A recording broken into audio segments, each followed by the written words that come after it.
Hi friends, అందరికీ నమస్తే. అందరూ బాగున్నారా?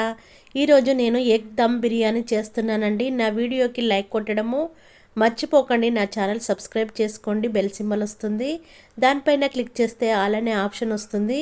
నేను మీ భవాని, మీ సపోర్ట్ నాకు ఇంకా కావాలండి. ఒక గిన్నెలో గుడ్లని వేసేసుకోవాలి, తగినన్ని వాటర్ని పోసుకోవాలి. గుడ్లు మునిగేంత వరకు వాటర్ పోసుకొని స్టవ్ వెలిగించుకొని స్టవ్ పైన పెట్టేసుకొని మంచిగా ఉడికించుకోవాలి. 1/2 kg వరకు ఉల్లిగడ్డను తీసుకోవాలి. ఆనియన్స్ని తీసుకొని సన్నగా పొడుగ్గా కట్ చేసుకోవాలి. నేను చూపిస్తున్నాను చూడండి, ఇలా సన్నగా కట్ చేసుకోవాలి. మనము ఈ ఉల్లిపాయ ముక్కలని ఫ్రై చేసుకోవాలి. బిర్యానీ చేస్తున్నాం కదా, ఇలా సన్నగా కట్ చేసుకొని పక్కన పెట్టేసుకోవాలి. రైస్ తీసుకొని ఒక గిన్నెలో పోసేసుకోవాలి. గిన్నెతోనైనా గ్లాస్తోనైనా కొలిసి పోసేసుకొని అందులో తగినన్ని వాటర్ని వేసుకొని మంచిగా కడిగి వాటర్ నింపి పక్కన పెట్టేసుకోవాలి. మరాఠీ మొగ్గ, అనాస పువ్వు, నల్ల ఇలాచి, బిర్యానీ ఆకు, ఇలాచి, లవంగ, మిరియాలు, జాపత్రి, దాల్చిన చెక్క, సాజీరా, బిర్యానీ పువ్వు. స్టవ్ వెలిగించుకొని ప్యాన్ పెట్టేసుకోవాలి. ప్యాన్ వేడయ్యాక 1/2 లీటర్ వరకు ఆయిల్ని వేసేసుకోవాలి. ఆయిల్ వేడయ్యాక ఒక చిటికెడు ఉప్పుని, ఒక చిటికెడు పసుపుని, ఒక చిటికెడు కారం పొడిని వేసేసుకొని ఆయిల్లో ఎగ్స్ని వేసేసుకోవాలి. మనం ఉడికించుకొని పొట్టు తీసుకున్నాం కదా, ఎగ్స్ని అన్నిటినీ వేసేసుకొని మంచిగా ఫ్రై చేసుకోవాలి. ఎగ్స్ని ఇలా ఫ్రై చేసుకుంటే బిర్యానీలోకి చాలా బాగుంటుంది. ఎప్పుడైనా ఇలా ఫ్రై చేసుకోవాలి. ఇలా ఫ్రై చేసుకొని ఒక ప్లేట్లోకి తీసేసుకోవాలి. చూడండి, గోల్డెన్ కలర్లో మంచిగా ఫ్రై చేసుకోవాలి. అన్ని ఎగ్స్ అన్నిటిని తీసుకొని ఒక ప్లేట్లో పక్కన పెట్టేసుకోవాలి. చూపిస్తున్నాను చూడండి. కట్ చేసి పెట్టుకున్న ఉల్లిపాయ ముక్కలను వేసేసుకొని దోరగా ఫ్రై చేసుకోవాలి. మంచిగా క్రిస్పీగా అయ్యేంత వరకు మంచిగా ఫ్రై చేసుకోవాలి. రెడ్గా ఫ్రై చేసుకోవాలి, మాడనివ్వకుండా. ఇప్పుడు ఒక ప్లేట్లోకి తీసేసుకోవాలి. చూడండి, నేను చూపిస్తున్నాను. ఇలా మంచిగా రెడ్గా ఫ్రై చేసుకొని ప్లేట్లో వేసుకొని చల్లగా చేసేసుకోవాలి. ఇదే ఆయిల్లో మనము తీసి పెట్టుకున్న మసాలాలన్నిటినీ వేసేసుకోవాలి. అన్ని మసాలాలన్నీ వేసేసుకొని రెడ్గా ఫ్రై చేసుకోవాలి. కట్ చేసి పెట్టుకున్న ఉల్లిపాయ ముక్కలు, పచ్చిమిర్చి ముక్కలని వేసేసుకొని దోరగా ఫ్రై చేసుకోవాలి.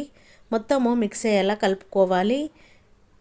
పుదీనాని వేసేసుకోవాలి. పుదీనా నేను ఎగ్స్ ఫ్రై చేసేటప్పుడు పక్కనే పెట్టాను, వేడికి కాస్త నల్లగా అయిపోయింది.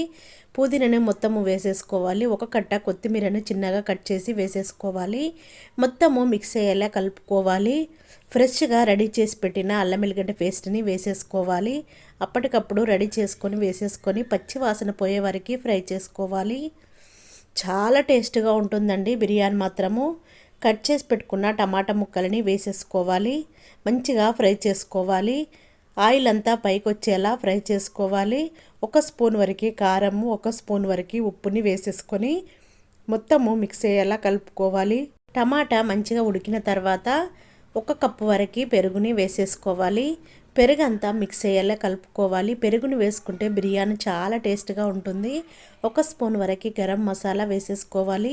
2 స్పూన్ల వరకు ధనియా పౌడర్ని వేసేసుకొని మొత్తము మిక్స్ అయ్యేలా కలుపుకోవాలి. నేను రైస్ కుక్కర్లో చేస్తున్నానండి. మీ దగ్గర ప్రెషర్ కుక్కర్ ఉంటే ప్రెషర్ కుక్కర్లోనైనా చేసుకోవచ్చు, రైస్ కుక్కర్లోనైనా చేసుకోవచ్చు.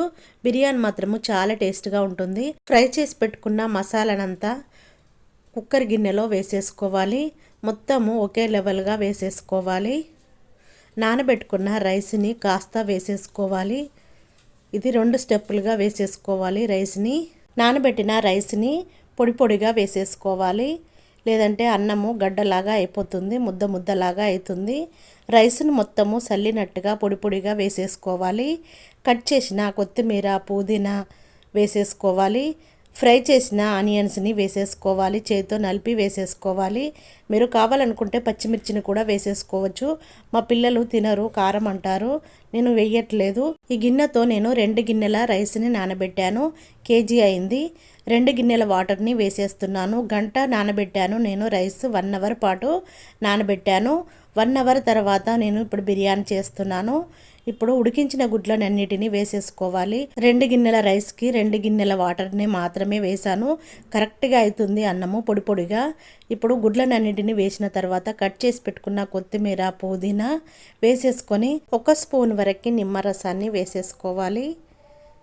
ఫ్రై చేసి పెట్టుకున్న ఆనియన్స్ని చేతితో నలిపి వేసేసుకోవాలి. చేయితో నలిపి వేసేసుకోవడం వల్ల బిర్యానీ మంచి ఫ్లేవర్తో చాలా బాగుంటుంది టేస్టు. 2 స్పూన్ల వరకు నెయ్యిని వేసేసుకొని మూతను పెట్టేసుకొని క్లిప్పు ఆవిరిపోకుండా పెట్టేసుకోవాలి. కుక్కర్ ఆన్ చేసేసుకోవాలి. నేను చేసిన ఎగ్ దమ్ బిర్యానీ మీకు నచ్చినట్టయితే మీరు కూడా ట్రై చేయండి. చాలా టేస్ట్గా ఉంటుంది. పిల్లలు, హస్బెండు, ఫ్యామిలీ కానీ ఎవ్వరు కానీ చాలా ఇష్టంగా తింటారు. టేస్ట్ మాత్రం అద్దరిపోతుంది. చూడండి ఎగ్ దమ్ బిర్యానీ ఎంత బాగా కనబడుతుందో, టేస్ట్ కూడా అంతే బాగుంటుంది. నేను చేసిన ఎగ్ దమ్ బిర్యానీ నచ్చినట్టయితే నా ఛానల్ సబ్స్క్రైబ్ చేసుకోండి. నా వీడియోకి లైక్ కొట్టండి. మీ ఫ్రెండ్స్ అందరికీ షేర్ చేయండి. మీరు చేసుకొని తినండి. ఎలా వచ్చిందో నాకు కామెంట్ చేయండి. నా ఛానల్ సబ్స్క్రైబ్ చేసుకోండి. బెల్ సింబల్ వస్తుంది, దానిపైన క్లిక్ చేస్తే ఆల్ అనే ఆప్షన్ వస్తుంది. Thank you for watching. నేను మీ భవానీ. మళ్ళీ కలుద్దాం.